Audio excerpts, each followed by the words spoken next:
This is Duke University. I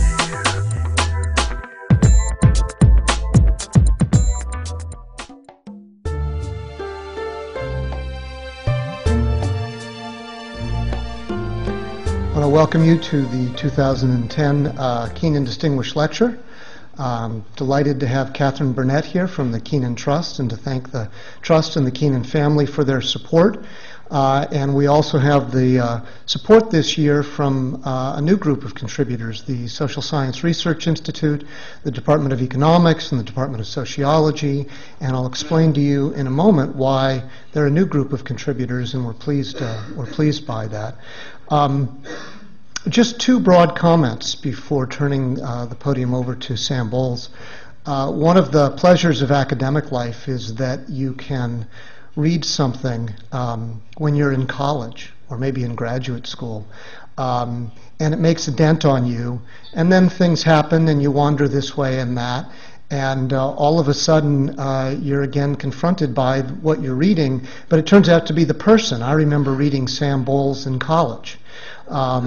And then as the faculty were talking about who should be the distinguished lecturer this year, and Sam's name came up, and it became clear that political theorists and sociologists, economists and philosophers all had been reading and engaging with Sam for some time, it became obvious. And so it's a pleasure to me now, a few years after college, to be able to welcome Sam. You have the program in front of you, and many of you probably already know about his distinguished career. He's a research professor at the Santa Fe Institute and also at the University of Siena, as well as having taught for many years at Harvard and the University of Massachusetts. And he has a long, long list of publications that I would just want to call attention to one that is forthcoming that is mentioned in his biography, which is A Cooperative Species, Human Reciprocity and Its Evolution, with his longtime co-author Herb Gintis. And this is a book which talks about cultural and genetic evolution and about cooperation. And I don't know the particulars of it, but I was struck by seeing it because it seemed so much in line with why we asked Sam to come this year, because so much of what he's been working on for so many years, it seems like a lot of us are catching up to now. And so if you talk about economics and incentives and rationality or irrationality or the role of the virtues, all of these are being rethought and restructured within the field of economics and as they apply much more broadly. And so that's why I mentioned at the beginning, what's a nice ethics institute like us doing hanging around with the Department of Economics and the Social Science Research Institute? And the answer is it's because increasingly the convergence of the kind of work we do and the normative questions we ask and the empirical and analytic work going on in those disciplines and departments are coming together. And they're very much what we're excited about, the way in which these are not separate conversations about markets and incentives on the one hand and ethics and norms on the other. And that is what Sam is here to talk to us about. I hope you've all seen the lovely Michael Gillespie. Are you here, Michael? You said you were at the painting, or it's not just a painting from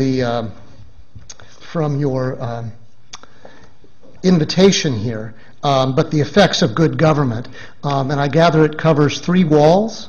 Okay, so I want to welcome Sam Bowles here to talk about Machiavelli's mistake: why good laws are no substitute for good citizens. And Sam will give his talk, and then we'll have a very brief break, and we'll invite up Ruth Grant and Karen Healy and Rachel Cranton for some brief responses and then engagement with all of you. Sam, welcome.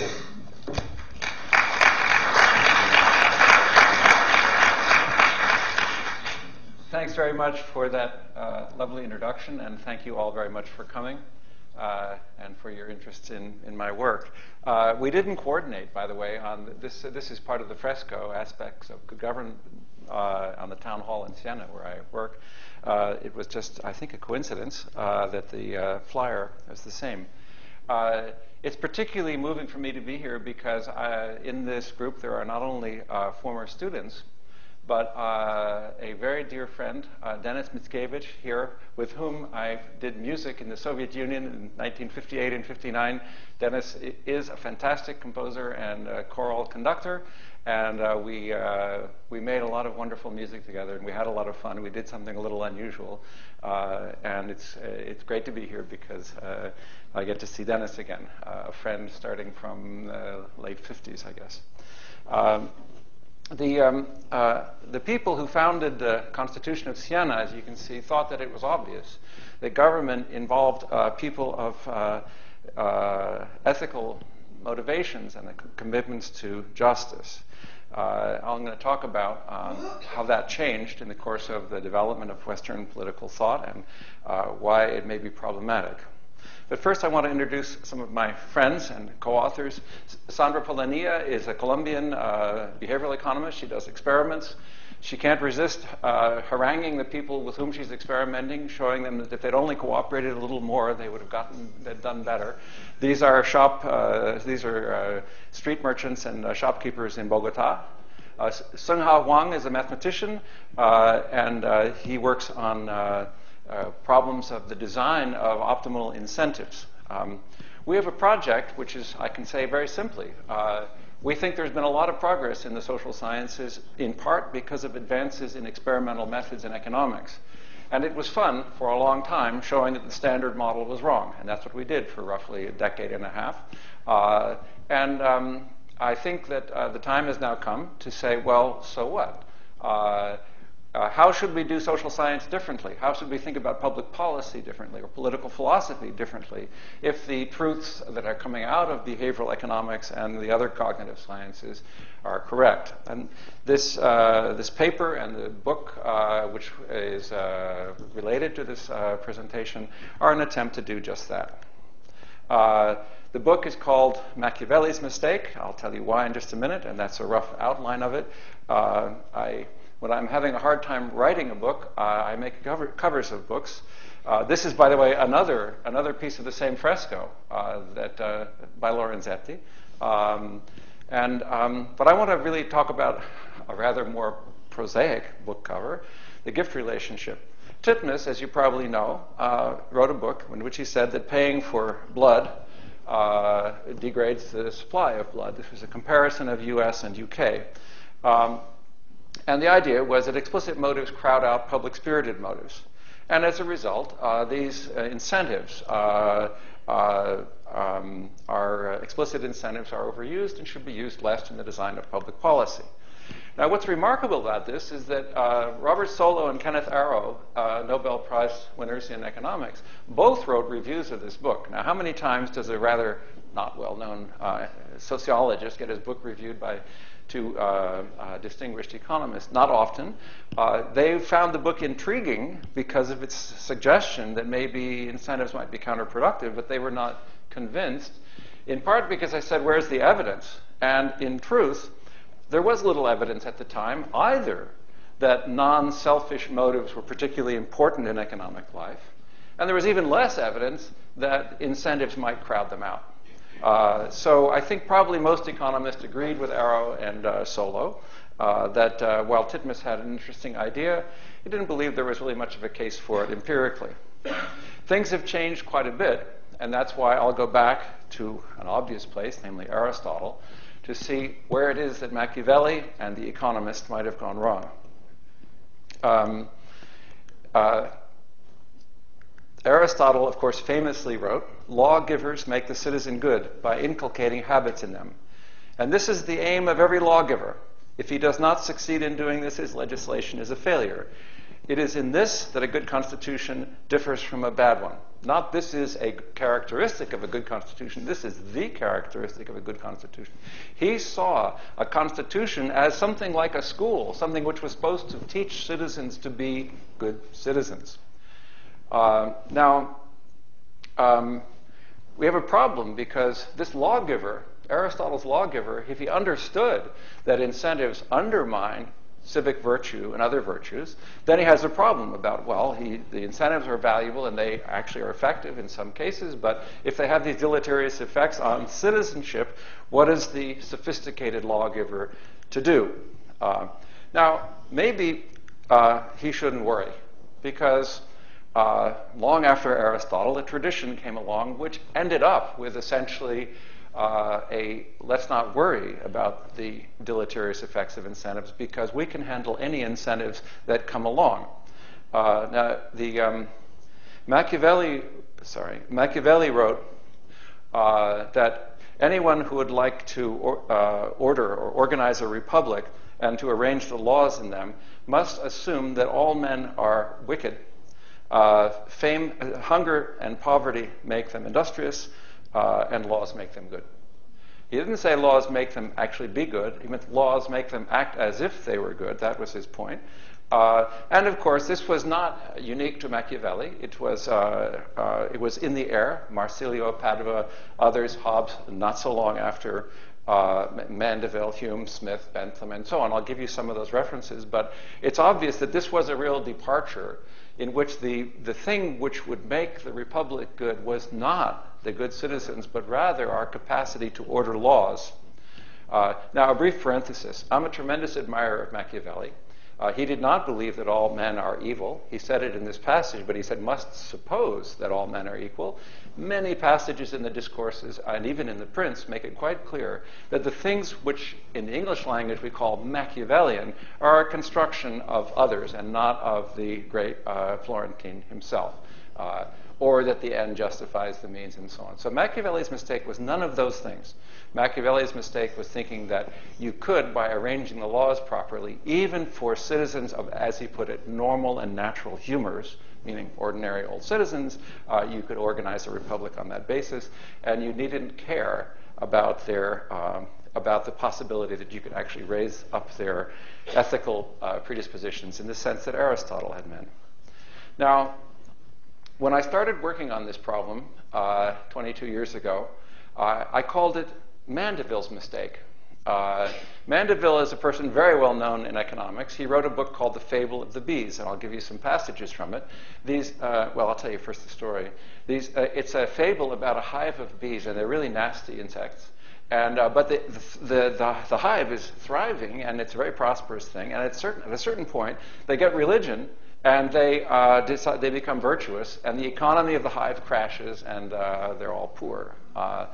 And so he's describing the hive when they were all full of vice. Thus every part was full of vice, yet the whole mass a paradise. Such were the blessings of that state. Their crimes conspired to make them great. The worst of all the multitude did something for the common good. He wrote it about insects because these would have been a scandalous thing to say about human beings, and in fact, he did scandalize many people. The subtitle was that human frailties may be turned to the advantage of civil society and made to supply the place of moral virtues. Now, that's an interesting idea. That is, the shortcomings, the moral shortcomings of individuals are going to substitute for the virtues. Well, one of the people who heaped criticism on Mandeville was Adam Smith. But Adam Smith himself was the one to perfect the Mandevillian idea. And here's what he said. It's not from the benevolence of the butcher or the brewer or the baker that we expect our dinner, but from their regard to their own interest. And that's the basic idea behind Adam Smith's famous Wealth of Nations. That is, we can essentially trust to ordinary motives of self-interest to propel the economy in a good way, given some rather stringent conditions, but he said it could be done, and we later found out what those conditions were. Now, this then leads us to this is the economist who I think probably I won't actually go into this, but let me say just one or two words about it. Economics has taken this Mandevillian and Smithian idea to an extreme in which essentially our notion of what philosophers call liberal neutrality, that is, that one ought not to take a position about the nature of the good, we take it to an extreme and we say we don't care what the preferences are. And in fact, there's, I mean, among economists, as economists who are here, tell me if I'm wrong, I think the attitude of the economist is bring them on. Any kind of preferences, we can handle them by appropriately designing incentives to get people, no matter how selfish they are, to cooperate to the public good. And so here you have the origin of what we call public economics today, or public finance. Here's Hume. Political writers have established it as a maxim that in contriving any system of government, every man ought to be supposed to be a knave, and to have no other end in all of his actions than his private interest. By this interest we will govern him, and by means of it make him, notwithstanding his insatiable avarice and ambition, cooperate to the public good. Now, notice the subtle wording there. He said, must be supposed to be a knave. And I want to also remind you that when Machiavelli said the prince who would like to order the affairs in a republic should suppose that all men are wicked, notice these people were not making statements about the empirical world, about human nature.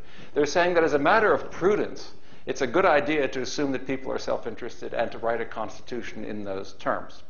Now, of course, there is this rather disturbing possibility that it might be that writing a constitution as if people were selfish might make them more selfish.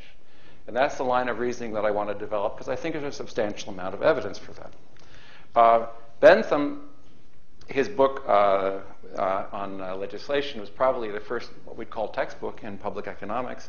He announced there what he called his duty and interest principle, and that is to make every man's interest to observe that conduct which is his duty to observe. In other words, somehow get the incentive so that the thing he ought to do as a public servant is the thing it will be in his private interest to do. Notice, like Machiavelli, not persuade him that he ought to do his duty, but to reconcile his private self-interest with the execution of what is regarded as his duty.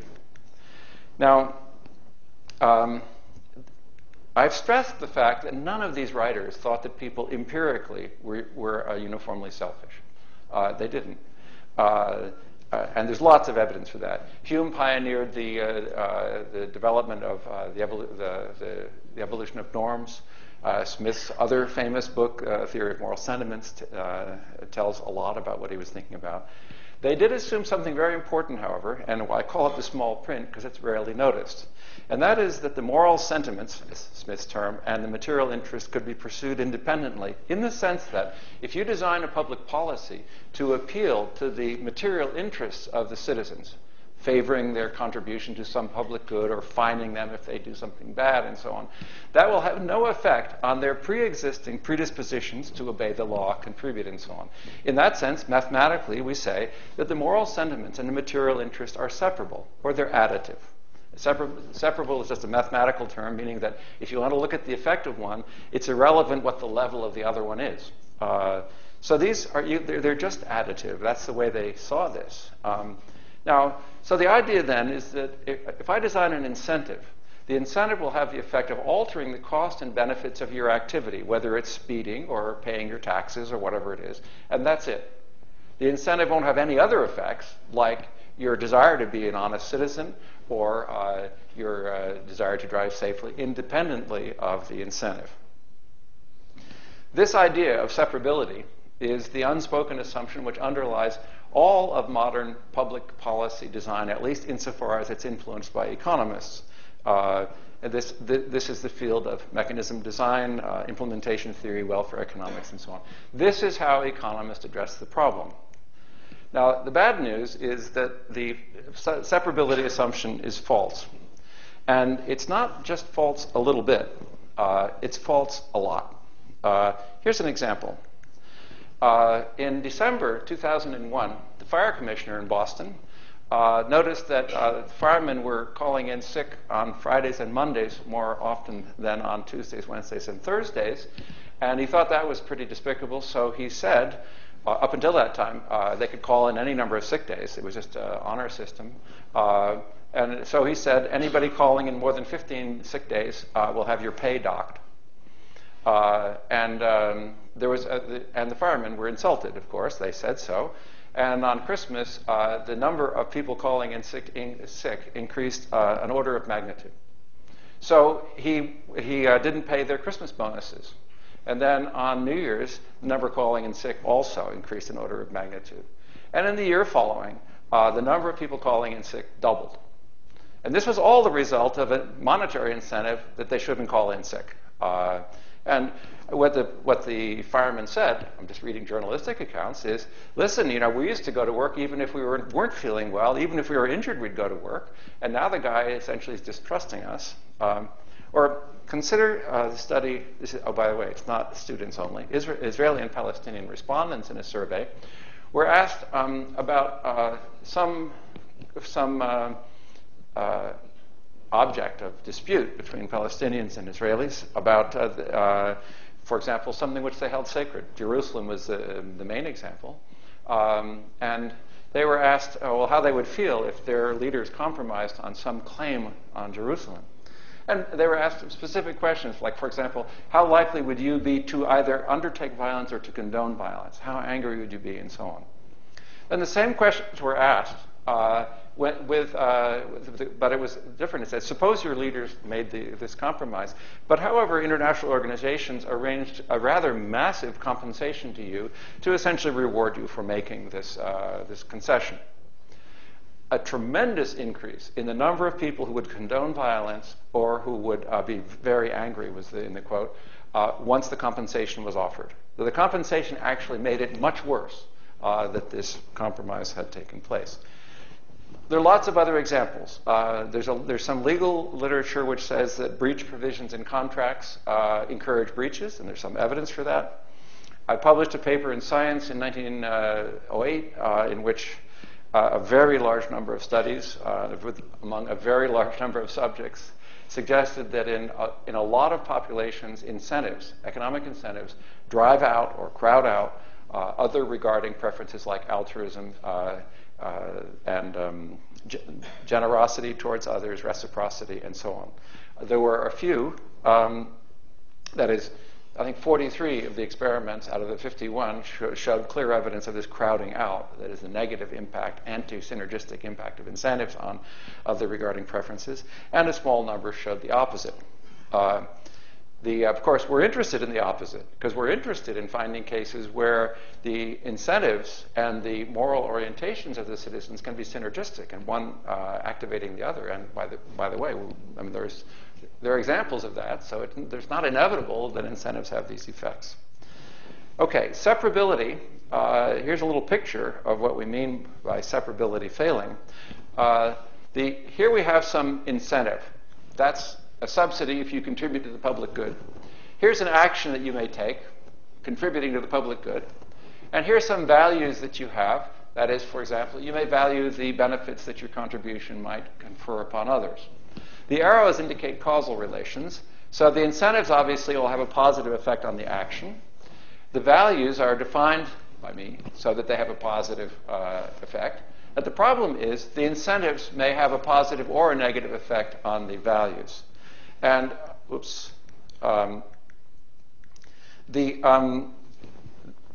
if we have here a plus, it means that the incentives have a positive effect. That's complementarity synergy. If it has a negative effect, that's the opposite. That's crowding out. And as I said, that's the one that's most common. Now, if you look at this picture, you can see that the total effect of changing the incentive on the action depends on how large this term is and how large these two terms are here. That's just that expression there. And so you can have crowding out even if the incentive appears to work. That is, suppose you apply some incentive and the person does more of the thing you want them to do more of. That doesn't mean that crowding out didn't happen. The dramatic cases of crowding out are like the Boston firemen, in which the incentive has the opposite effect. But I think crowding out is actually quite pervasive, and it's easy to detect in some experiments, hard to detect in real life. At this point, an economist may say, all right, that's pretty serious, but we don't really care because markets economize on virtue. Markets do a pretty good job of allocating resources among self-interested citizens. And so you have, for example, Friedrich Hayek famously writing, the liberal market economy is a system under which bad men can do the least harm. It doesn't depend on finding good men for running it or on all men becoming better than they now are.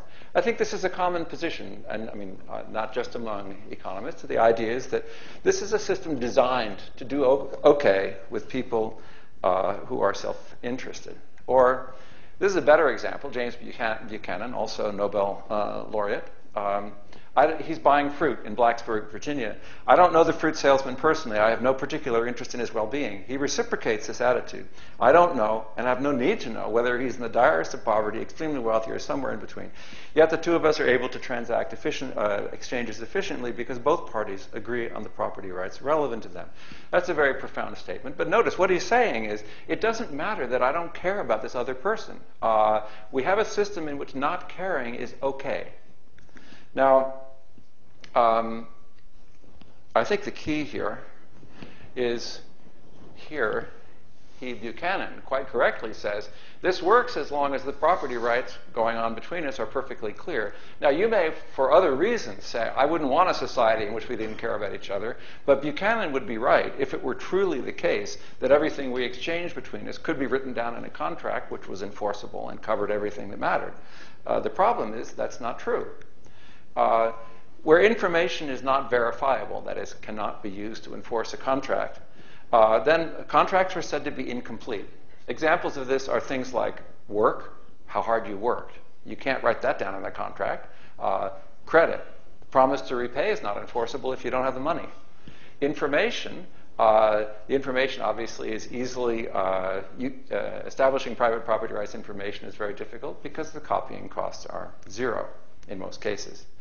Now, in these cases, there are some preferences that people care about, which make markets work properly or work not improperly. Such things as, work ethic or commitment to tell the truth. People feel uncomfortable when they don't do those things, and that helps to underwrite how markets work when contracts are not of the kind that Buchanan said.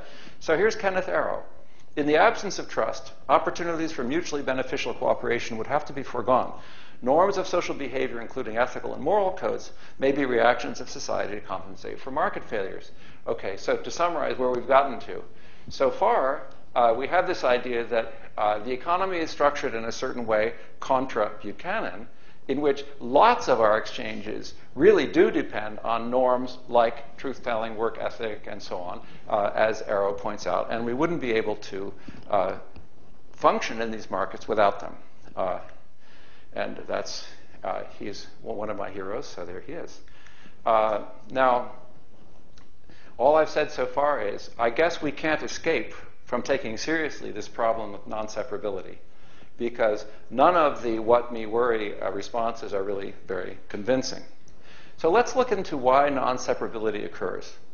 By the nature of non-separability, I just mean that we can distinguish between a situation. I think it's quite obvious that in some situations, just the very presence of an incentive will be enough to alter how you think about that thing.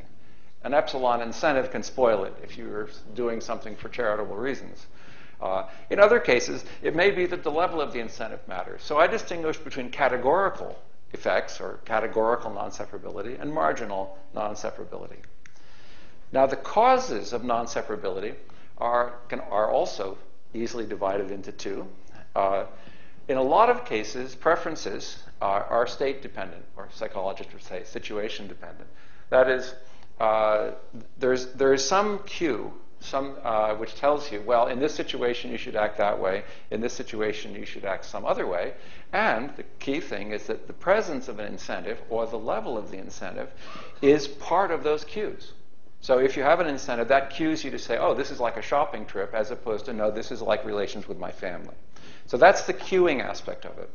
But incentives may also have a second kind of effect on preferences, a very long-term one, which is if we live in a society organized so that people mostly do things for self-interested reasons, or at least they appear to do so, because they rarely do things without being incentivized in some way, this may have an effect on how we learn to have our values or our preferences.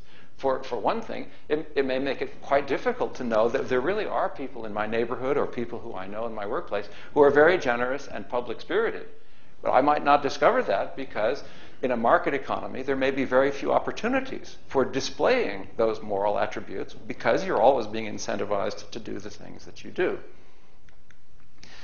Here's just this just tells you, this is the difference between categorical and marginal. So this is some action. I called it contribution to the public good. That's just some amount the person would contribute in the absence of the incentive. And suppose then the incentive is increased and he contributes that much. Well, that's the way the economist would look at the problem. Just crank up the incentive and you'll crank up the contribution. But a couple of things can go wrong. The first thing that can happen, is that you can have categorical crowding out. As soon as you have even a small incentive, this whole function drops down, and of course the incentive does have a positive effect on the margin, but you start from a low place because now there's an incentive, so it now looks like a different problem. Or it may just be that you don't have the categorical thing, but just the curve gets flatter. The incentive doesn't have as big an effect as you thought it would. Or it could even be that the incentive has a negative effect. That one of those things was the case with the Boston firemen, obviously. We don't know which it was.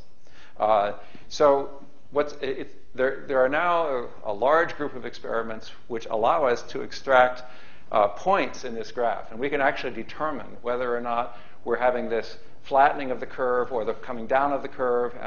So we're beginning to understand what's going on when people act in ways in the presence of an incentive which would be odd to an economist.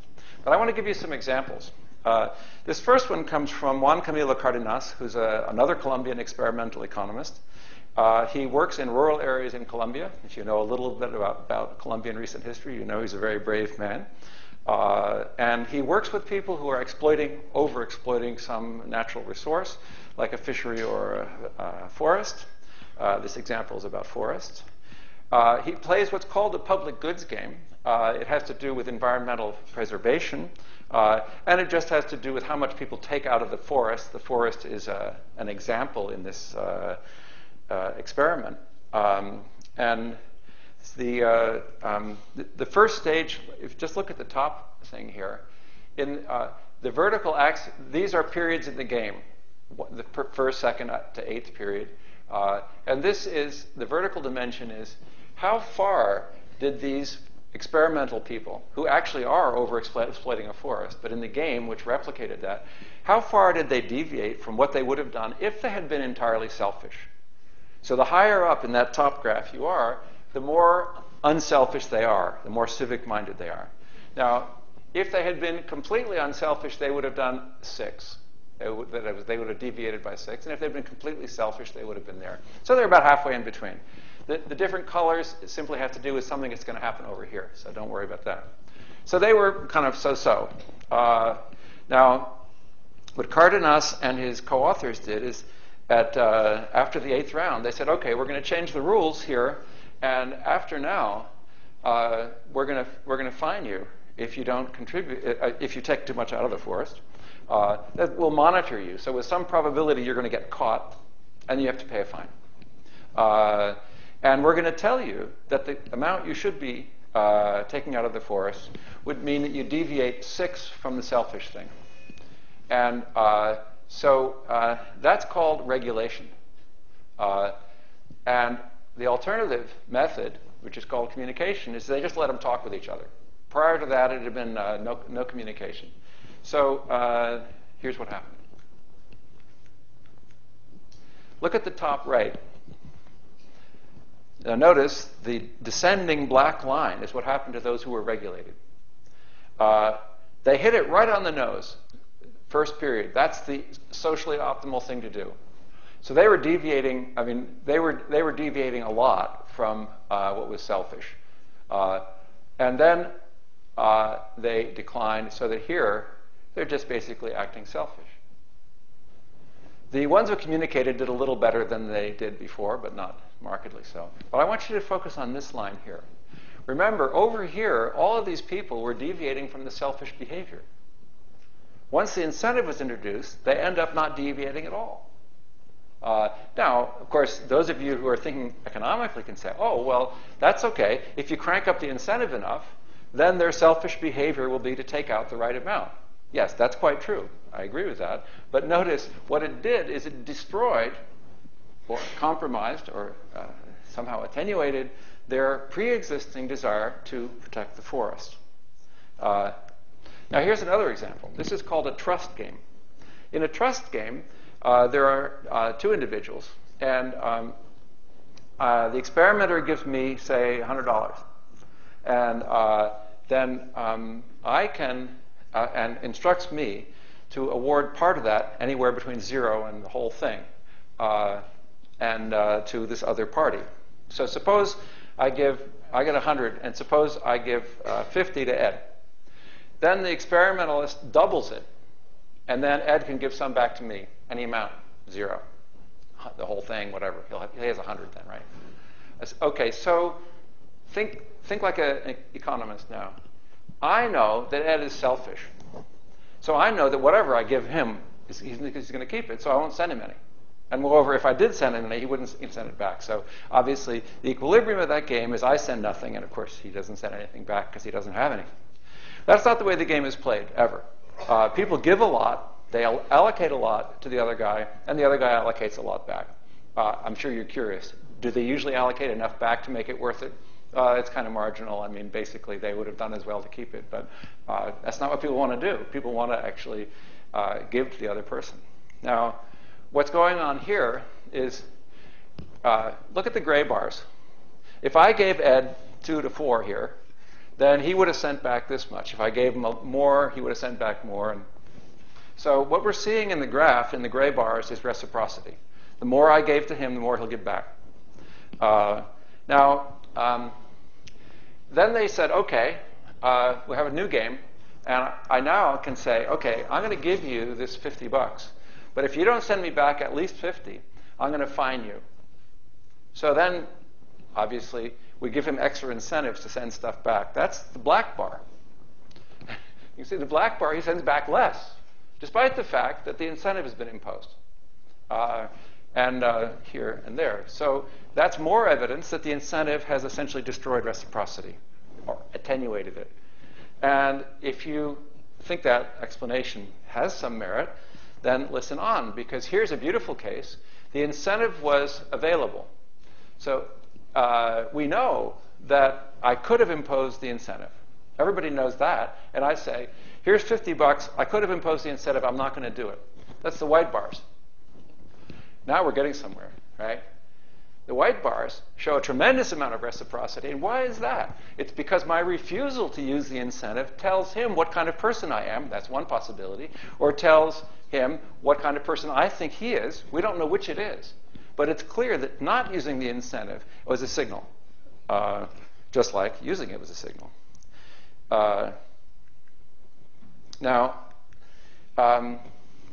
Here's an example about what some economists have called control aversion. It's very similar to some psychological literature on over-justification or self-determination. But this is by Falk and Kosfield, who are two economists. This is a game in which workers can choose a level of production. These are, experimental subjects. By the way, all these games are played anonymously for real money. They can choose a level of production. It's going to be costly for them, and it's going to benefit the employer. And so the worker, in this case, entirely determines the distribution of gains between herself and the employer. And so, obviously, the worker, in an economic model of self-interest, would produce nothing. However, prior to the worker's decision about how much to produce, the employer could either impose a lower bound. You've got to produce at least this much, or they could not impose it. They had a choice, and the worker knew that there was a choice. And the experiment, what happened is the employers who imposed, well, first, again, think like an economist. What do you think they should do? Well, the employers obviously should impose a lower bound, because obviously the subjects aren't going to produce anything because they're selfish. Well, what happened in the experiment is that when the employer imposed the lower bound, it actually resulted in a lower level of production by the workers than the boundless case. Now, notice the worker knew that the person had the choice. Most of the workers who had the bound imposed on them said it was a sign of distrust, and they just worked at the lower bound. Now, an interesting part of this is that those who imposed the bound had their beliefs reinforced.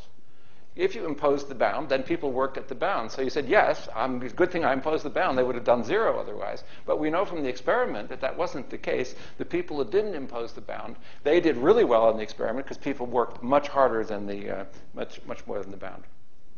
I'm going to skip by this one. And that one, too. I think it's enough.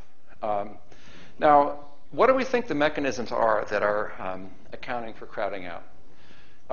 The reason why I'm asking this question is because if we're going to get in the shoes of Aristotle's wise lawgiver, we're going to have to understand the causal processes at work. And that means understanding why these effects are the way they are. And of course, in the end, we want to reverse them and make incentives and moral motives synergistic. Now, in addition to changing the benefits and costs of the targeted activity, incentives provide information to the target. They provide information about me, and they provide information about what I think about the other guy. This is a simple matter of how incentives are devised. In economics, if I'm, say, an employer and I'm devising incentives for workers, what do? Well, I first study the workers' reactions to various kinds of incentives. So I come to believe certain things about the workers, and then I understand how they're going to respond. And then I impose some incentive given that knowledge. Now, notice what that means. There's no way that I can impose an incentive without revealing some information about what I thought about the worker. So it provides information.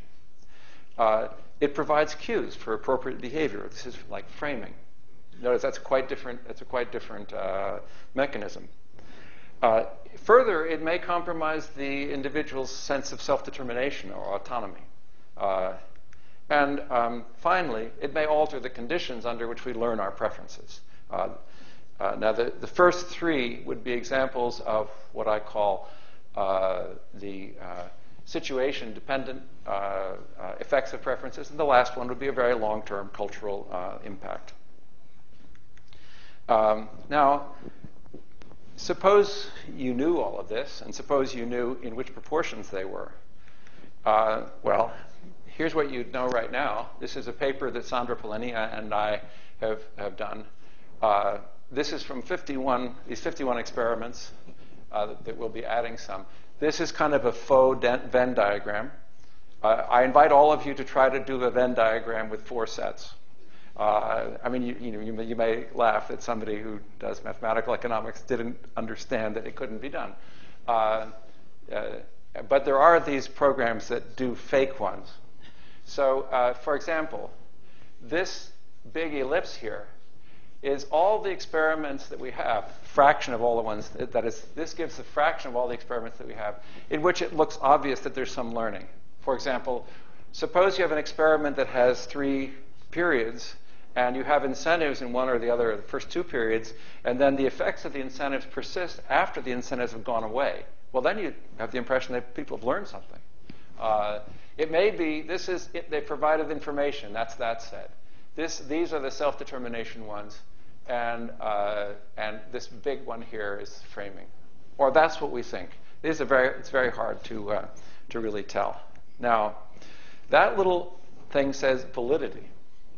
Not everybody in this room is as crazy about doing behavioral experiments as I am.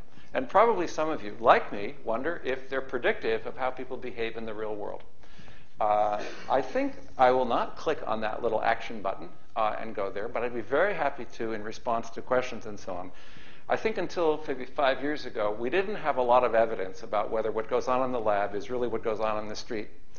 And I don't think the evidence is good enough yet, but it's surprisingly strong that the experimental behavior really is predictive of real-world behavior. And I can give you some examples of that, but I want to get to the discussion as quickly as possible. It's something about which you ought to be concerned. I'm concerned. I'll be happy to come back to it. Well,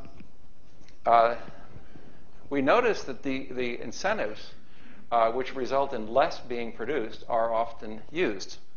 So let's think about why that might be the case. Well, it's actually pretty easy to figure it out. Notice what the incentive does is it reduces the size of the pie in a lot of the experiments that I just told you about. but it doesn't necessarily reduce the size of the slice going to the person who's designing the incentive.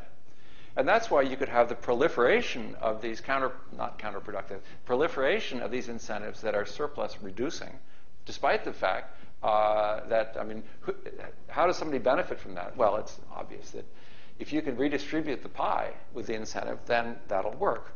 But it's also one of the reasons why you get a negative response. I'll just give you in this experiment, the one by Fair and Gechter, it was quite clear that the use of the incentives raised the profits of the so-called employers, but it lowered total output. Well, it's obvious that the ones who were using incentives were being smart if they were profit maximizing. They weren't backfiring in the sense of not working, but they were resulting in the total output being less. Now, so this legislator is trying to design these incentives, and remember, thinking back to Titmuss and so on, overuse. So let's compare the naive planner with the sophisticated one. The naive planner he doesn't know about this stuff, and so he uses incentives too much because incentives crowd out all these other good values. That's Titmuss's argument. But it's not generally true. This may be surprising to you, but in the presence of crowding out, we can't say whether you should use more incentives or less. And it's quite easy to show that.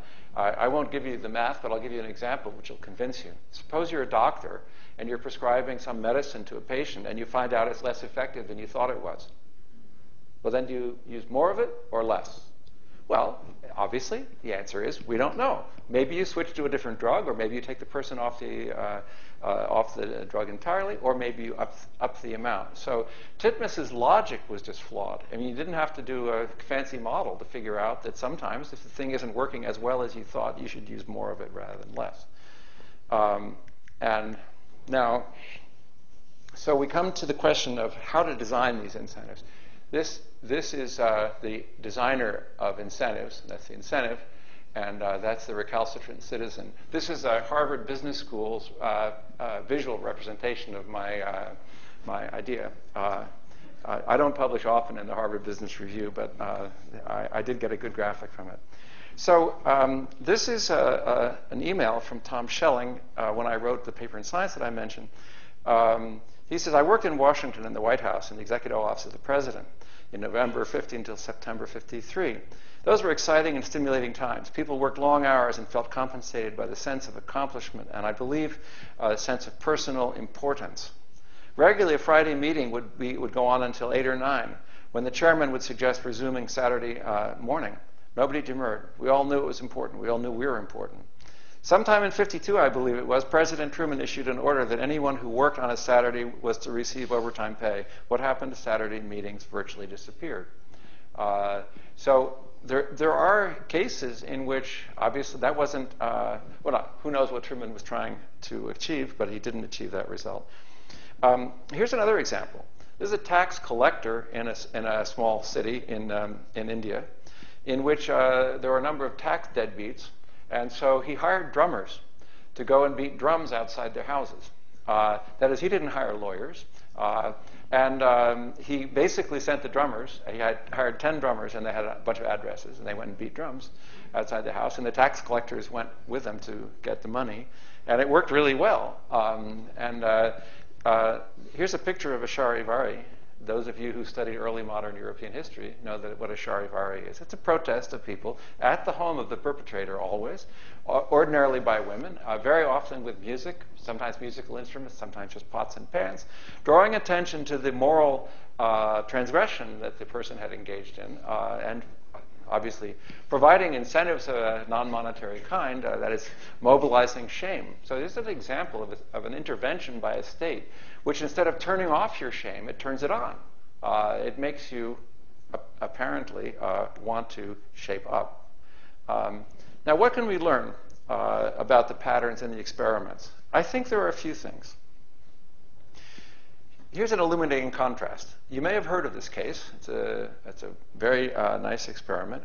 In Haifa, daycare centers, a bunch of daycare centers, found that parents were coming late, as they often do, and this was inconveniencing the staff. And so they were going to impose a fine, and just when they were about to impose it, an experimental economist came along and said, wait a second, this is a great experiment. So they posted outside the doors of these a large number of daycares, as from Monday, if you come more than 10 minutes late, you have to pay 10 Israeli shekels. And there was no explanation given because, of course, experimentalists don't want to frame the problem. And so here we have the group with the fine. That's this group here. This is the control group. And here's the first period of the fining. And you can see what happens. The group that got the fines doubled the amount of lateness. And that's not the whole story, because notice that when the fine is taken away, that's the end of the experiment right there. They take it away for obvious reasons. It wasn't working so well. And nothing changes. People just keep right on being late. So there are lots of ways you can interpret this. But I think one that's at least a contender is pretty obvious, which is that putting the fine on lateness turned lateness from something which was a thing you were concerned about, inconveniencing the teachers and so on, that perhaps happened because you got stuck in traffic or something like that, to something which you could purchase. It turned it into a commodity. And we're not used to considering essentially larger ethical issues about which commodity we buy. If they offer a price, well, okay, step right up. But here's another case. In 2002, Ireland imposed a small tax on plastic grocery bags. It was preceded by a media campaign talking all about the dolphin effects on the Emerald Isle, how beautiful Ireland was, and plastic bags were not okay. And in 2 weeks, the use of bags fell 94%.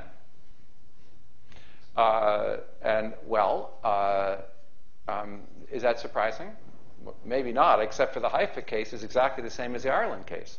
They're both fining people for something. In one case, lateness doubled. In the other case, there was a significant reduction in the use of the bags. And the story in the New York Times said that essentially using plastic bags became something which was regarded as being antisocial. Well, what do we learn? How could things work more like Ireland and less like Haifa? Well, here's Bentham, who I quoted. I was contrary to Bentham when I quoted him before, but here's a rather wise thing that he said. Punishment should be a moral lesson. When by reason of the ignominy it stamps on the offense, it's calculated to inspire the public with sentiments of aversion towards those pernicious habits and dispositions with which the offense appears to be connected, and thereby to inculcate the opposite beneficial habits and dispositions. So here is Bentham now sounding like Aristotle, right? That is basically designed the fines as a way of producing a certain moral climate. I think there's a lot of truth in this, and I think we can extract something from this final experiment as well.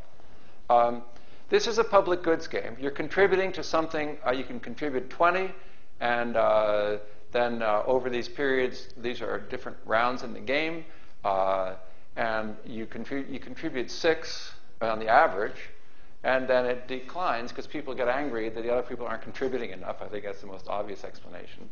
So as the game goes on, people contribute less and less. They could have contributed 20. And by the way, 20 would have maximized the average payoffs in the group.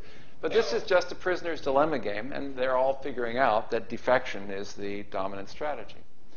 Here, you change the rules and say, okay, starting now, you're going to have on your screen a list of the names, not the names, the numbers of the individuals, and you can take some money out of your own pocket and pay to have the other guy's payoffs reduced. We wouldn't call it punishment, but it is. That's what it is. It's basically paying to punish the other guy. And so they say, okay, now they start again. And by the way, in each of these rounds, the memberships of the groups are being shuffled. So you're not doing this, you're not punishing the other guy because you might be with him or her next period. You know you won't be. So here, they start off a little higher, and it goes up. And the reason why it goes up is because people impose these fines on each other. And by the end, everybody's cooperating, and nobody's fining anybody. So it's a pretty good system. However, it does then raise a question. In this game here, when a fine was threatened, it had negative effects. That's this. These black bars show the negative effect of the fine, and the white bars show the positive effect of not fining. And in the public goods game, we have the apparently opposite, which is the fines have this very impressive effect in supporting cooperation. So what's the difference? Well, in the first case, that's up here, if I punish you for low contributions, knowing that you will not be in my group next period, you can only interpret that as an altruistic act on my part. I must have been doing this out of some sense of citizenship, concern for others, and so on. And that is likely to evoke in you a sense of shame, or at least not in the sense that I'm trying to exploit you. But in the second case, here, my announcement, if you don't give me back at least 50, then I'm going to fine you. I'm trying to get more of the surplus in my pockets. So this one here, the fine was a signal of self-interest. And here, the fine was a signal of generosity. And just to check on that, I was able to get the data from this experiment, and I found that in this case here, the people who asked for most of the thing back are the ones who got the negative response. The people who asked for enough back so that it would have resulted in an even split there was a very small negative response, but it was not significantly different from zero. So I'm stretching a little bit what we can say from this, but it looks like almost all of the negative response to the fine here is due to the people who are asking too much.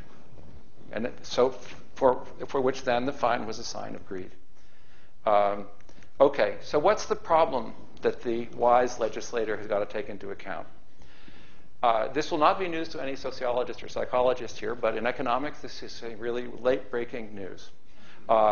When people engage in what we call economic activities, when they produce things, save, invest, and so on, we're not only attempting to get stuff, we're attempting to be someone in our own eyes and in the eyes of others.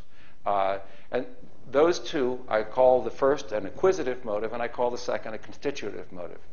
We have both of them, obviously. The problem is that incentives which are addressed to our acquisitive desires may dampen or compromise the pursuit of our constitutive aspirations.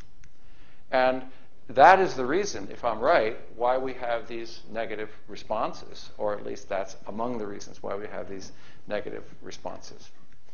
Okay, what's the lesson? Well, the lesson is kind of anti-Titmus. I think that the idea that we should use fewer incentives because they cause crowding out may be mistaken. The first is, as I said, crowding out may require the greater use of incentives, not the lesser ones. So we can just dispense with that idea. But it may also be that incentives per se are not to blame. I think that what accounts for the adverse effects of incentives is not the incentive itself, but rather the message that the incentive sends or the meaning that the incentive has to the target. And particularly, you get negative responses when the incentive appears to be an attempt to either control or to exploit the target. I think this is the main difference between the Haifa and the Ireland case. And it's also, and particularly, it's the main message here about the public goods game. Let me close with questions that I don't know the answer to, or I'm working on. Some have proposed that if market-like incentives crowd out morals, that liberal democratic capitalist societies are headed for a crisis because the institutions on which they rely are destroying the cultural foundations on which they depend. That's a question I spoke on this afternoon. I've written a paper in Philosophy and Public Affairs. But what can I say? The paper is going into publication, but can I say it's a rough draft? I mean, I haven't figured out the answer to that, but here's another observation.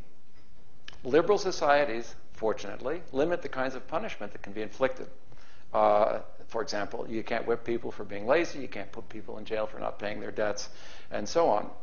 Now, what we know from economic theory is that we can design optimal incentives to induce selfish people to act in the public interest if we can have unlimited punishments. Unlimited punishments are a way of making the sort of mechanism design story work. It doesn't work all the time, and I'm exaggerating a little bit how powerful that is.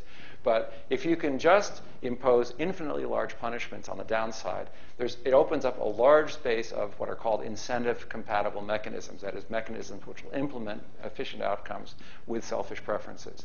But liberal society has already cut that one off, thankfully. So it's kind of interesting that liberal society, which depends so much on market incentives, has also imposed, morally and legally, certain restrictions on the very things that you would need if you really wanted to make incentives work, namely unlimited punishments.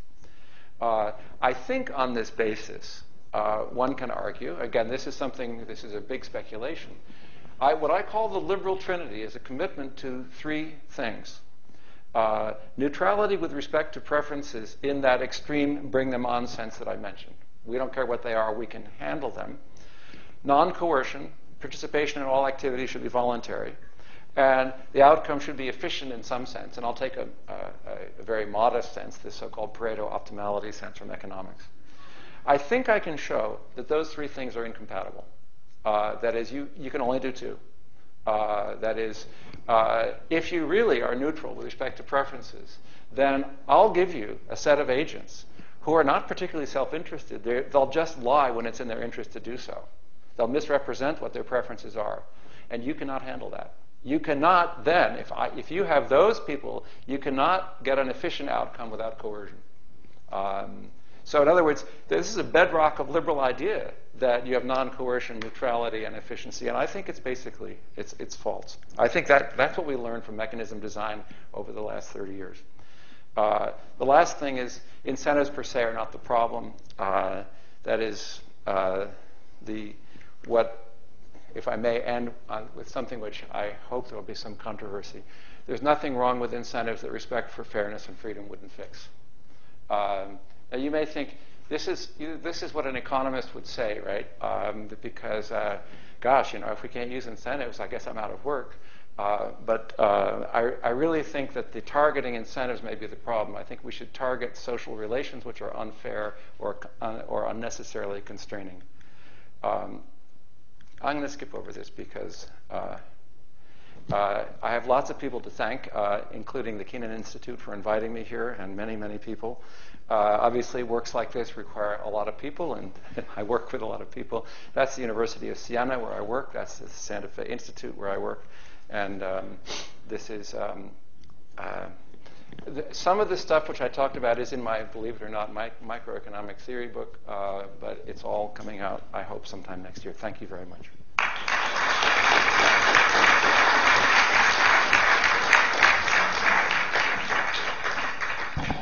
Sam, thank you. We're just going to bring up our three respondents who will provide some initial comments and then open things up to conversations with everybody here.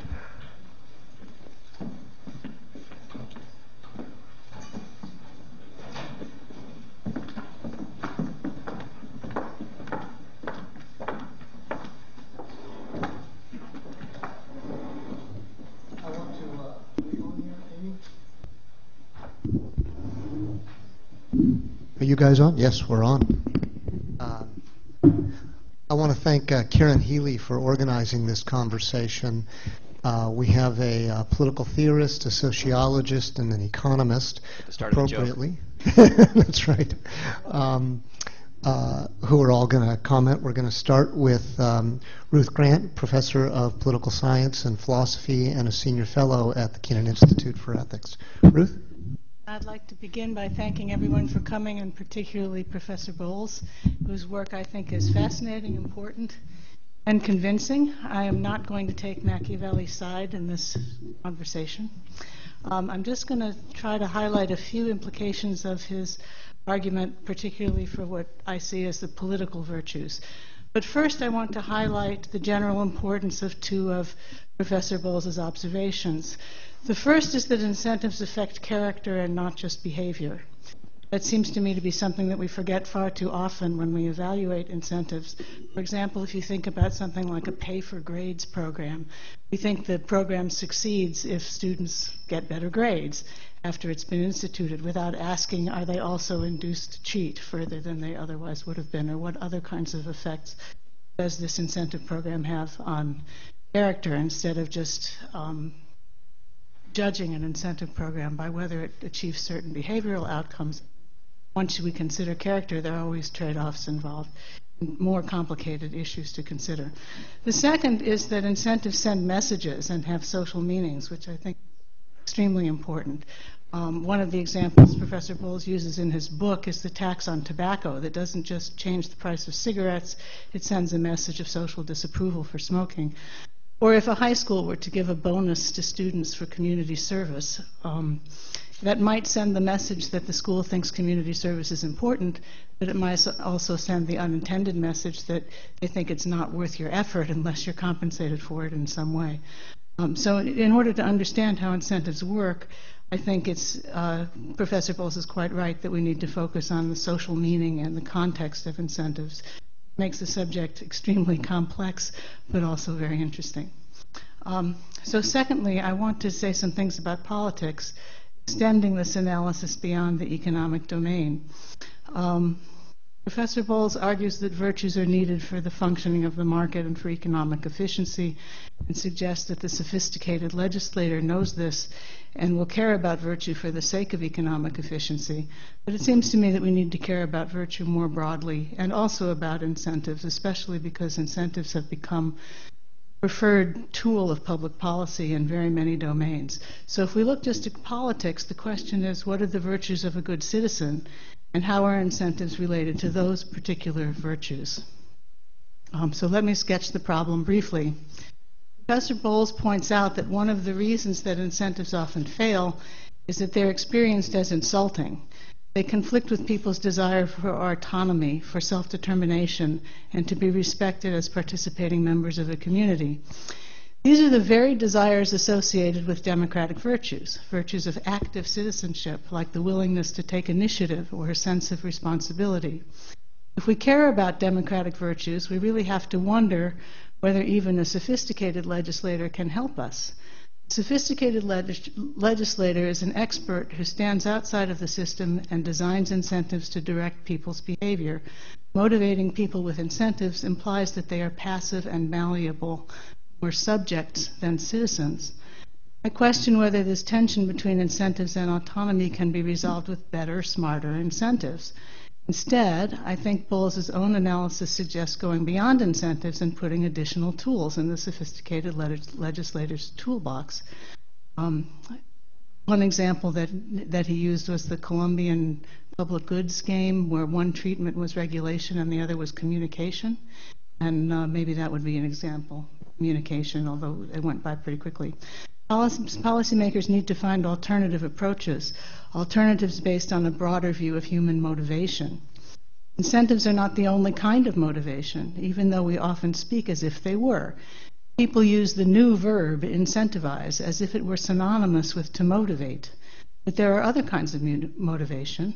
Curiosity motivates, the inspiration of a role model motivates, the desire for mastery motivates, and so does the sense of responsibility. These are intrinsic motivators, unlike incentives, and none of them conflict with the desire for autonomy. For this reason, I would suggest that policies that can harness these motives might do better in supporting democratic political virtues. Part of the remedy, at least in the realm of politics, for the problem of crowding out that Professor Bowles so eloquently and convincingly describes is fewer incentives and more creative alternatives to them. Ruth, thank you. Karen Healy is an associate professor of sociology and jointly appointed in the Kenan Institute for Ethics. So as Professor Bowles mentioned in his talk, Ken Arrow and Robert Solow reviewed the work of a relatively unknown sociologist, and so the more unusual case of a relatively unknown sociologist commenting on the work of economists. The book is great. It's thought-provoking and clearly argued, and I learned a lot from it. I want to sort of take a devil's advocate position a little bit and make 2 points in response. The general theme of what I want to say is that Bowles doesn't go far enough in attacking the idea of separability of self-interest and social preferences. I want to argue that the market is not something that is attacked or supported by ethical or moral principles, but is itself an intensely moralized entity right from the get-go. And this matters for how we understand the market as an institution, and for how market relations market-related policies fit into our understanding of politics. So the book and the lecture does a great job of attacking Machiavelli's mistake that people are always self-interested agents, and the challenge for the enlightened legislator is thus just to find the right amount of money to offer them in order to incentivize some policy goal. But I think the book hangs on to a second and related possible mistake. While Bowles allows self-interest and what he calls morality or values to interact, they're still treated as fundamentally different in kind. The contrast between the language of values and ethics to describe the public good side and self-interest or rationality to describe the market side of things seems to me possibly theoretically pernicious and empirically mistaken. It's pernicious because it encourages us to think as though ethical or moral values and their associated institutional forms are one kind of thing, and that cool, flinty-eyed rationality and self-interest in the world of the market is another kind of thing altogether. Perhaps the two are always opposed, as in the standard view criticized by Bowles, or perhaps they can cooperate or interact or complement each other in unexpected ways, as he himself argues. But the cool head of self-interest and the warm heart of ethics are still different on this view. I think this is a mistake. I think markets are saturated with value, laden with normativity and filled with moralized sentiment. And this is not just a matter of the degree to which the content of some separate sphere of value or morality has leaked into them by accident or design. Anyone who has read The Protestant Ethic in the Spirit of Capitalism, for instance, knows that in modern societies money is central to the evaluation of the moral worth and character of individuals. The careful management of one's cash and investments is not just economically rational, but an index of your degree of personal and moral responsibility. Beyond that, as Dale Miller has shown, at the level of individual psychology, the norm of self-interest has a strong effect on how people perceive their own motives and how they publicly account for their actions.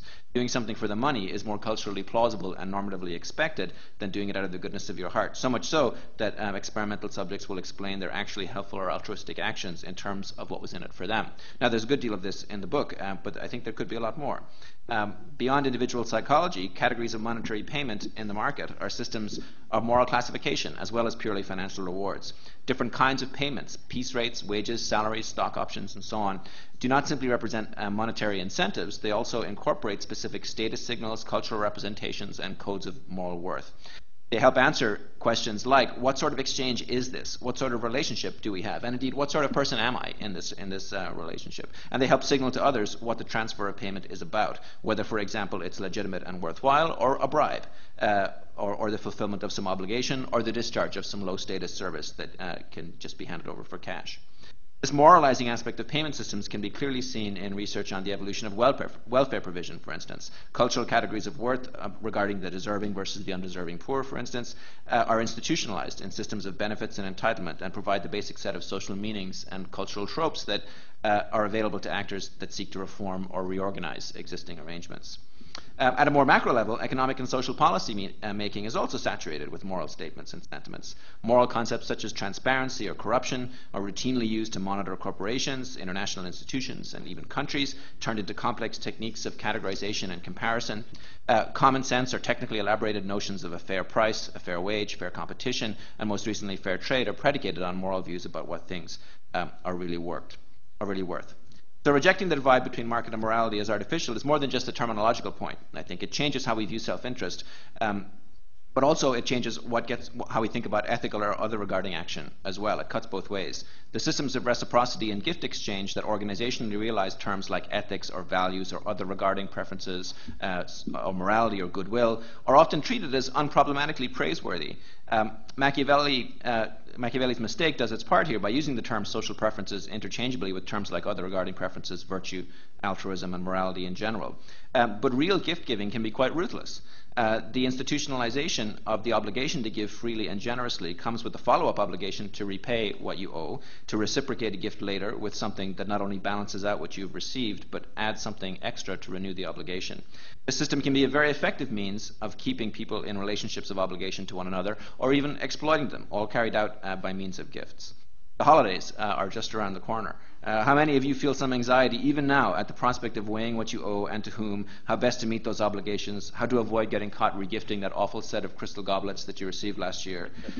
Economists typically think of gift exchange at Christmas as a giant irrational waste of time, money, and effort. But in fact, it's a distinctive form of moralized reciprocity that embeds a very effective mechanism of social control at its core. The mobilization of moralized gift exchange goes beyond Christmas presents. For instance, blood donation, to bring us back to Titmus, moved from a gift-based released to a partially marketized system, and as a consequence of Titmus's book in the 1970s, back again in the United States between the 60s and the 80s. While the status of organ donation right now is presently highly contested, with, and this is key I think, both supporters and opponents of market exchange claiming that theirs is the properly moral and not just merely efficient position. Beyond that, gift exchange, especially gift exchange within the household and intergenerationally within families, remains a central feature of economic life, even within nominally marketized settings. So the successful classification of certain exchanges as gifts may act as a channel for power or exploitation just as easily as the process of commodification is so often alleged to do. Feminist scholars, for instance, have argued this is the case for many sorts of care work, which is often rendered economically invisible by its classification as a gift. Bowles ends with the argument that civic virtue coupled with appropriate incentives can work in tandem and maybe even crowd in virtuous commitments to various public goods. But I think that taking this view seriously entails going on to take seriously arguments about the substantive character of civic virtue itself and the content of political goals. There's more at stake here, in other words, than the enlightened legislator finding the right lever or nudge to move the population in the desired direction. The standard view attacked by Bowles sees ethical or moral principles as irrelevant to policy. Bowles himself argues, by contrast, that self-interest and ethical principles can work in tandem with one another in useful ways. But I've argued that policies grounded on appeals to self-interest, the free market, or incentives should be seen as fundamentally moralized in and of themselves, rather than as something our ethical or moral principles lean against, try to contain, or, as Professor Bowles has it, beneficially work together under the right circumstances. Policy goals in fields such as social service provision, public sector or private sector relationships, welfare policy, income tax policy, corporate taxation, the whole panoply. All of these things are not put before the public as simply technocratic matters of managerial principle, where the goal is to find the most effective combination of self-interest and civic virtue that will secure some universally agreed upon public good. Instead, the options are presented as matters of fundamentally conflicting moral and ethical value, conflicts about ends rather than means, and about meaning rather than mechanisms. And those ends include things like the intrinsic virtue of free enterprise systems, the fundamental vice of socialist big government, the unforgivable sin of wasteful spending, the enervating consequences of welfare state dependence, the solemn obligation of debt repayment, and so on and so on. In this world, the non-separability of incentives and social preferences cuts both ways. To one sort of enlightened legislator, it offers the potential for a new set of mechanisms to reach socially valued ends by some combination of selfish preferences and public-spirited motives. But to others, the elimination of public-spirited motives and a shift to a reliance on selfish preferences is the goal of political action in the first place, not one of the means to attain it. Bowles takes on liberal fears about the deleterious effects of incentives on preferences and does a very good job of allaying them. Under the right circumstances, incentives do enhance trust and other social motives, and prices themselves or incentives like this are not something to fear in and of themselves, so policymakers shouldn't be afraid to rely on them.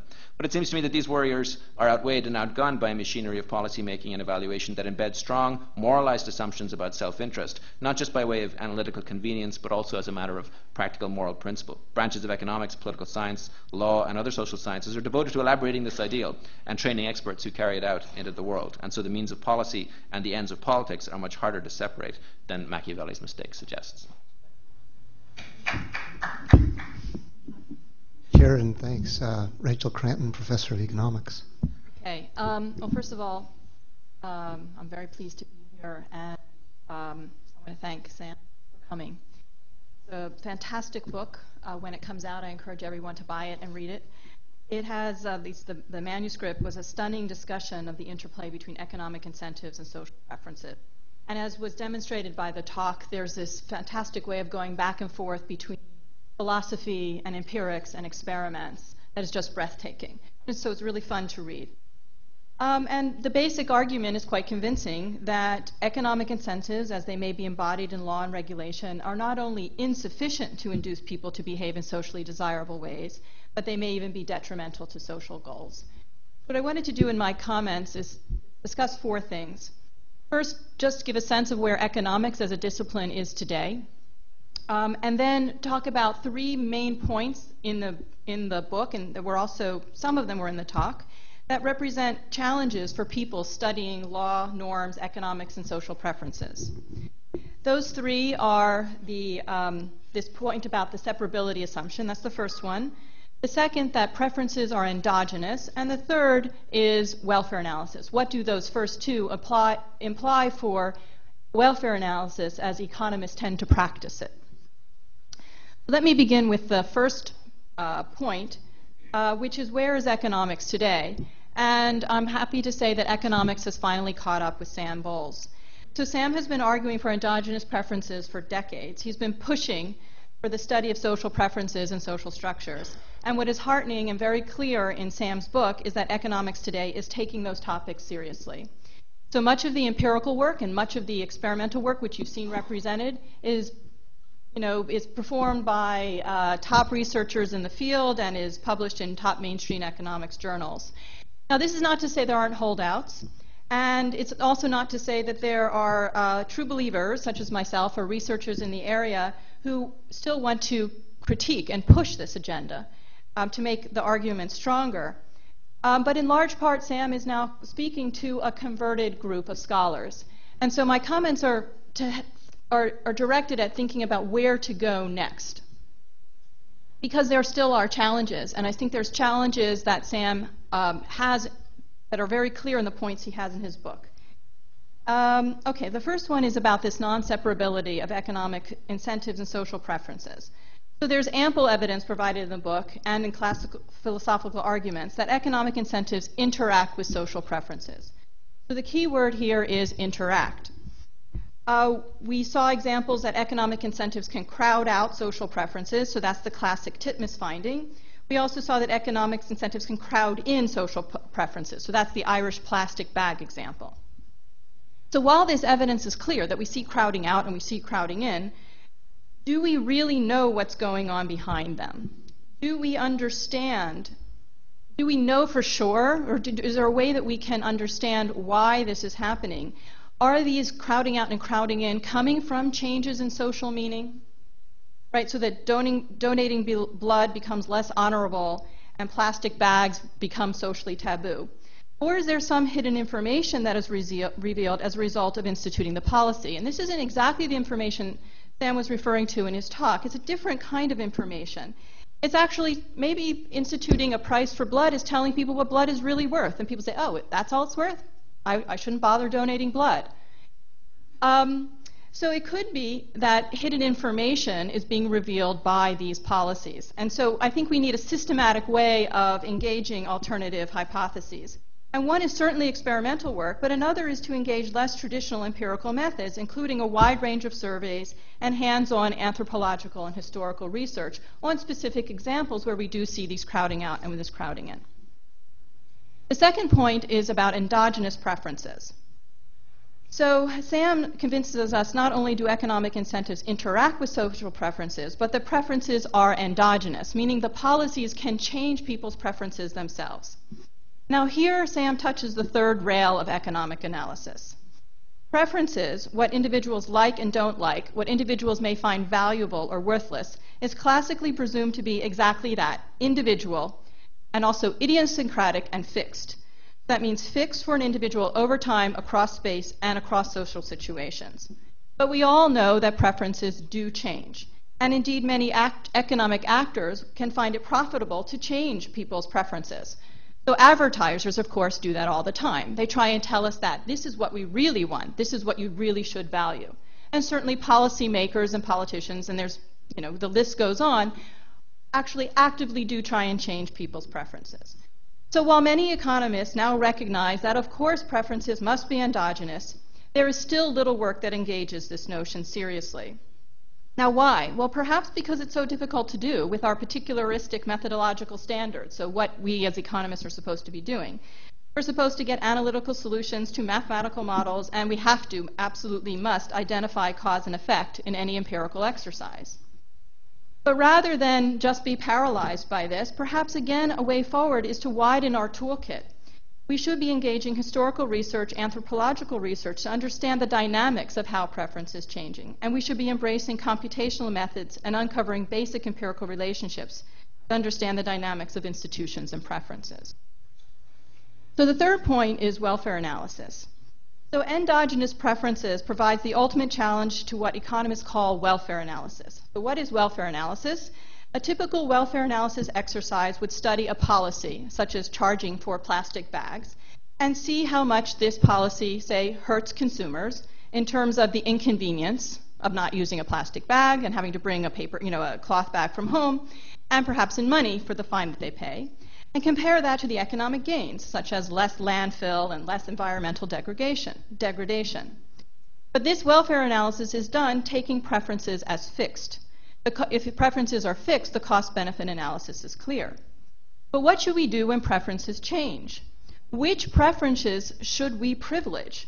The preferences before the policy or the preferences after the policy? Or should it be the preferences we as analysts think are the right ones? So here I think the point that preferences are endogenous means that we must call into question the notion that economists are dispassionate jurors of economic policy. The objectives of policy may be to change people's preferences. And in this case, we economists, with the tools that we currently have, simply have no way to make a judgment as to the costs and benefits of a policy. So again, take the plastic bags example. So forget about the 20-cent fee and just think about it as an awareness campaign. So think about the awareness campaign. But let's forget about the cost of the campaign itself. So I don't want to mix up the potential benefits that somebody got a job to make nice posters. But who are we to say that consumers are better off with the new preferences or the old preferences? Is inconvenience of consumers, perhaps understood in a new way, really worth the environmental savings, also perhaps understood in a new way after the policy?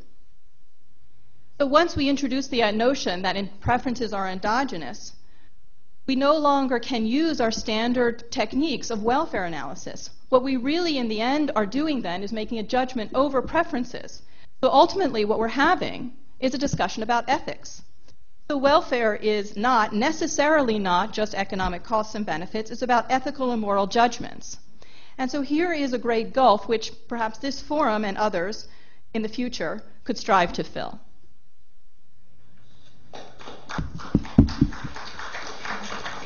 Rachel, thank you. Sam, do you want to respond briefly and then throw it open, or how would you like to proceed?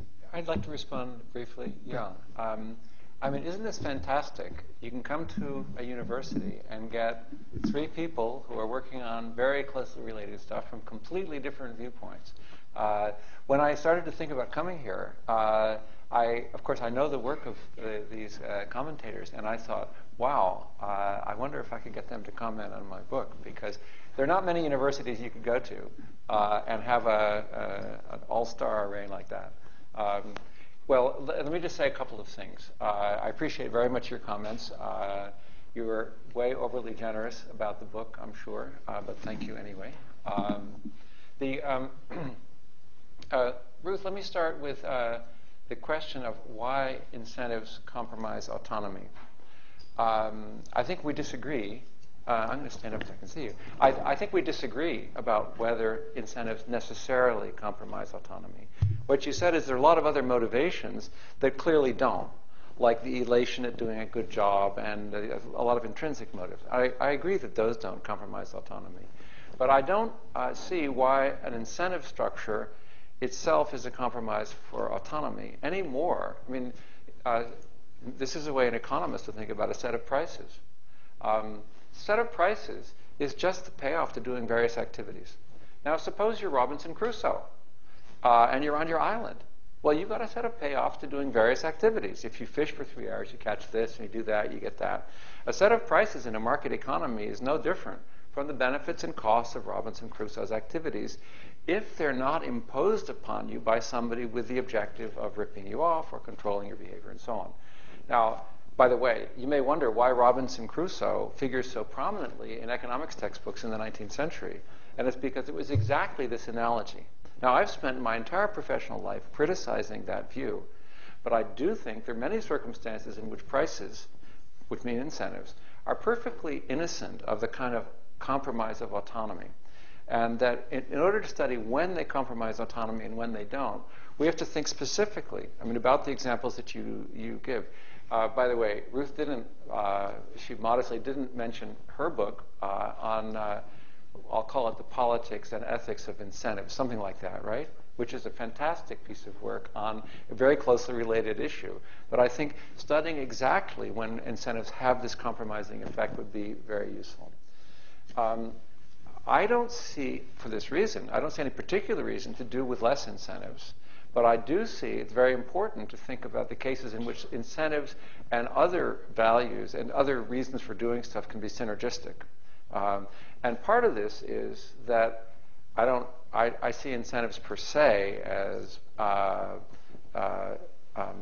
ipso facto blameless. The problem is a social relationship. So I'm not worried about the incentives in the first place, as you are. And secondly, I think we really need them because we've got a world of interacting strangers and we have to find ways to coordinate our activities. And I think that doing it without market-like incentives will be very, very difficult. Now, I'm not taking back everything I just said. I'm just saying we can't really do without them. So we better hope that they're synergistic.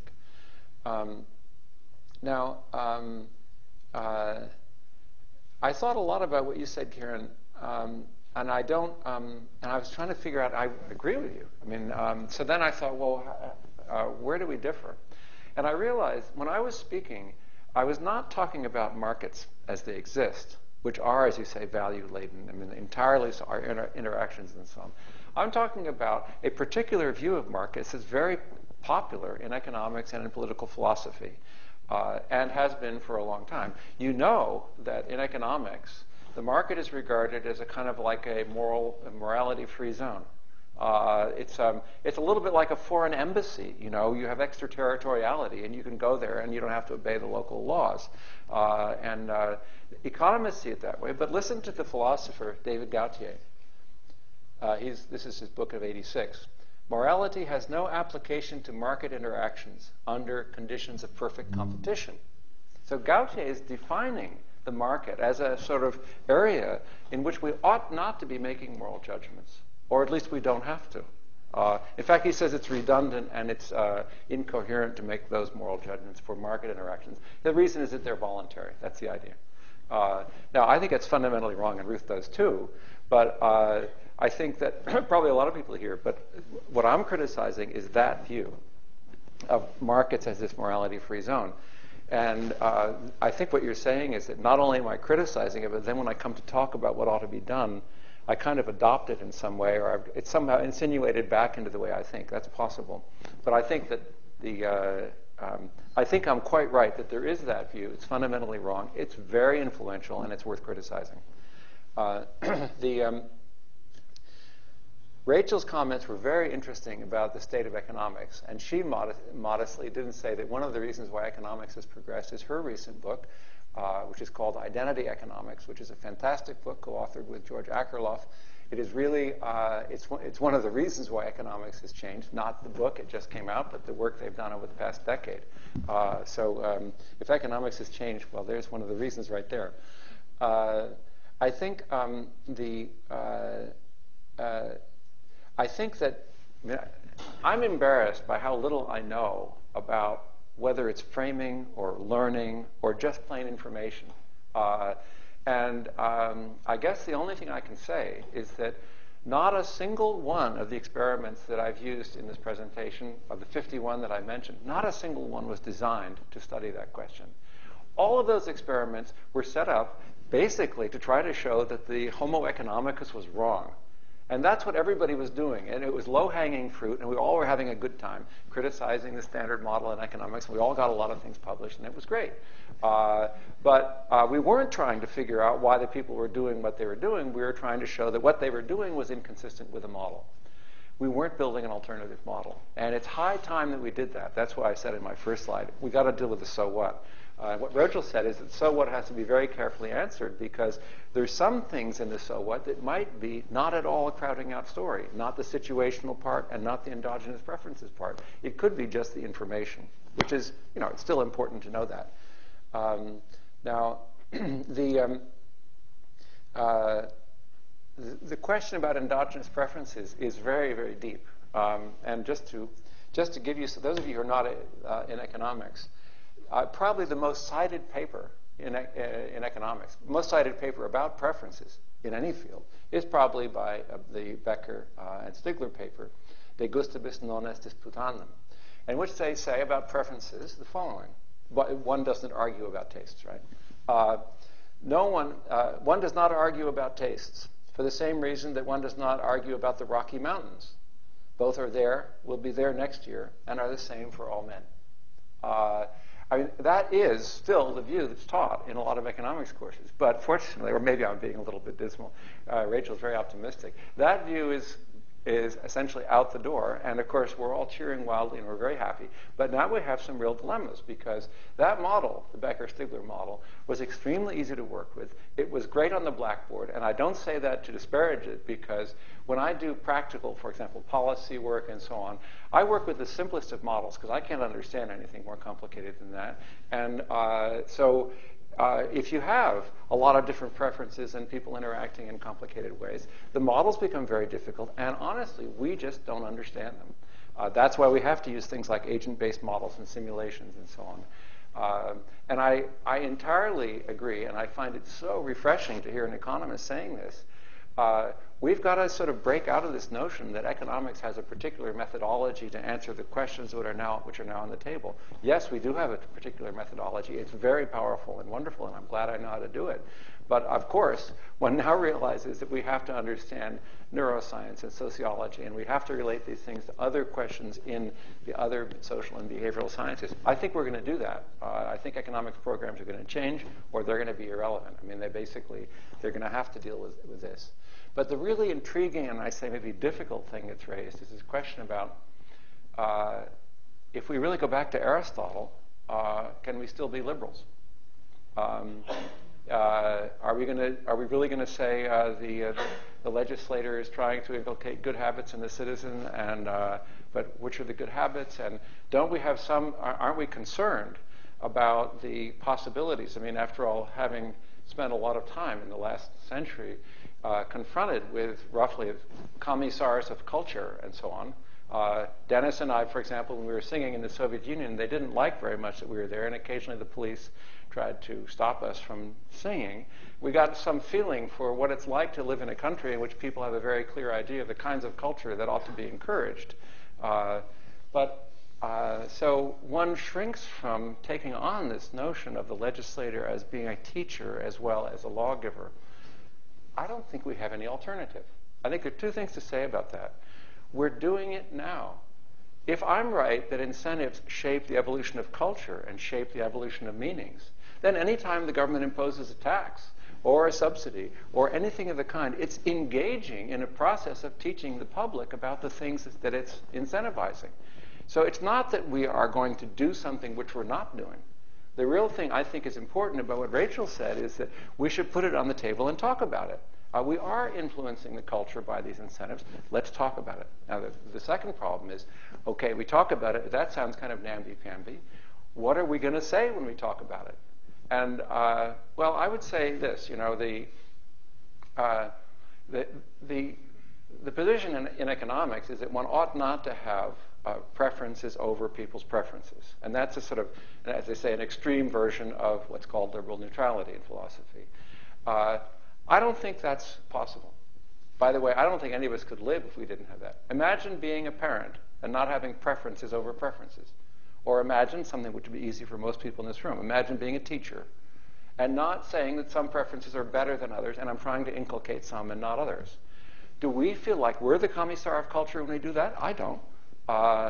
I, of course, am worried about being heavy-handed. I'm certainly worried about the autonomy of other people to choose their own concept of the good and certainly other things. But I don't think it's avoidable. And moreover, I don't think it's so special. In fact, I think it's rather psychopathic for anybody to say they're indifferent about the preferences of other people. But that's going to be a very long and difficult debate because I think there are good reasons to fear moving in that direction. But I think we have no choice but to do so. Thank you very much. Let's have some questions.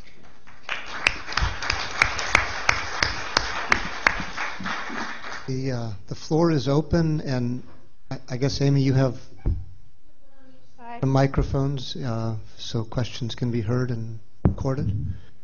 Questions, comments? I appreciate that you came back to Aristotle. I feel that your point of departure was not exactly correct insofar as you add economics and market policies or whatever to a legislation that was aimed entirely at the good of the polis, not at the good of the individual. And so, of course, Aristotle understood that to be the good of the individual, that all he did was about the polis. And I hope Ruth Grant can confirm what I'm saying. So I feel maybe your point of departure was a little off, but you answered that question yourself just at the end here. Thank you.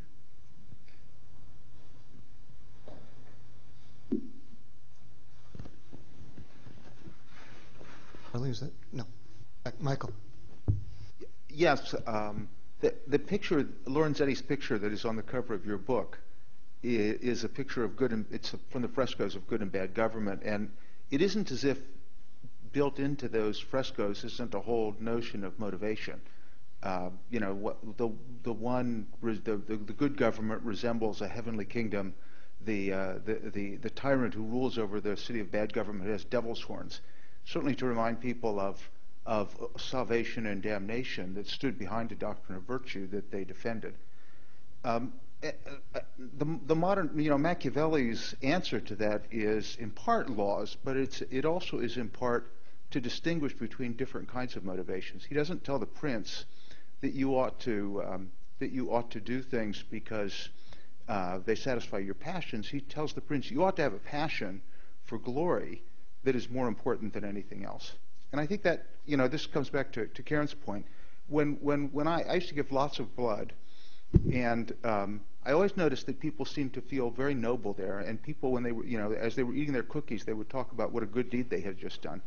And the idea that someone would pay them $20 and give them, and that would be somehow equivalent to what they had received, which was, in a very small way, something like glory, seems to me to be mistaken. Now, if somebody had given them $1 million for a pint of blood, I dare say the blood donations might have gone up, right? So so there is some way in which we, both the monetary incentives for doing things and other kinds of motivations are measurable, but I think we tend to separate those things in our mind in certain kinds of ways. And I had to stop giving blood because I became anemic at one point, and I have a rare blood type. And they would call me and offer me money then to come in to give blood, and I felt insulted when they did that. So I'm not convinced that they're entirely different, but it does seem to me that the motivations for giving or for any kind of action are often, we keep them separate in our minds in ways that are not so easy to get a grip on. I think in that sense you're probably right. We need all kinds of research from other fields to help us get a better understanding of what goes on when we make those simple, what we think of as simple preference decisions, but really are rather complex decisions.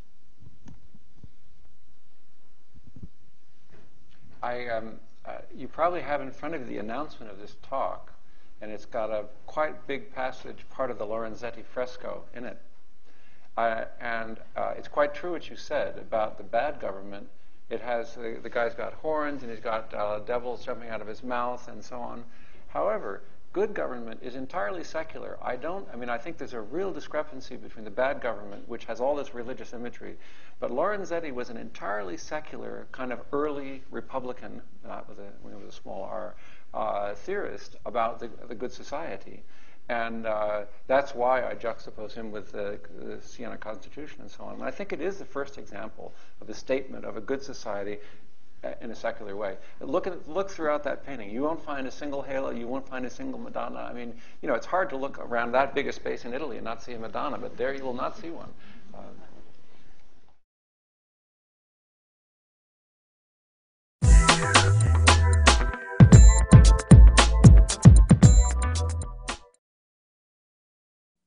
Produced by Duke University, online at duke.edu.